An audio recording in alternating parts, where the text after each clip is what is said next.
இப்போது வந்து யார் யார் வந்து என்னென்ன சப்ளிமெண்ட்ஸ் வந்து எடுத்துக்கணும்? ஃபஸ்ட்டு வந்து பார்த்தீங்கன்னா, இப்போ இனிஷியலாக நீங்கள் ஜிம் ஜாயின் பண்ணுறீங்க, ஒரு பிகினராக இருக்கீங்க அப்படின்னா, உங்களுக்கு எந்த சப்ளிமெண்ட்ஸுமே தேவை கிடையாது இனிஷியலாக. ஓகே. ஸோ நீங்கள் உங்களோட ஃபுட்டை தான் நீங்கள் வந்து கரெக்ட் பண்ணணும். ஓகே. உங்களோட டயட்டை நீங்கள் ஃபஸ்ட்டு ஸ்டடி பண்ணணும். ஸோ நீங்கள் மார்னிங் என்ன சாப்பிட்றீங்க, ஆஃப்டர்நூன், நைட்டு, உங்கள் பாடிக்கு தேவையான நியூட்ரிஷன்ஸ் தான் ஃபஸ்ட்டு ஃபுட்லேருந்து எடுக்கணும். ஓகேங்களா? ஸோ ஃபுட்லேருந்து எடுத்துகிட்டு அதுக்கப்புறமா உங்களுக்கு வந்து ப்ரோட்டீனை பேலன்ஸ் பண்ண முடியணும்னா நீங்கள் வந்து வே ப்ரோட்டீன் ஆட் பண்ணலாம்.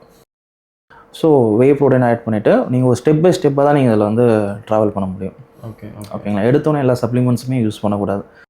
யூஸ் பண்ணாலுமே ப்ராப்பராக ஒர்க் ஆகாது. சரிங்களா? ஸோ அதனால் ஃபஸ்ட்டு வே ப்ரோட்டீன் அதை மாதிரி ஆட் பண்ணலாம். நீங்கள் ஒரு ஜிம் ஜாயின் பண்ணி ஒரு 3 to 6 மந்த் நீங்கள் ட்ரெயின் பண்ணுறீங்க, ஓரளவுக்கு நல்லா ஒர்க் அவுட் பண்ண ஆரம்பிச்சிட்டிங்க அப்படின்னா வே ப்ரோட்டீன் ஆட் பண்ணலாம். ஓகே. ஸோ அதுக்கப்புறமா வந்து உங்கள் நீட்ஸ் பொறுத்து இருக்குது. Okay. Creatine, pre course depends. அவங்களோட நீட்ஸை பொறுத்து நம்ம அதை யூஸ் பண்ணலாம்.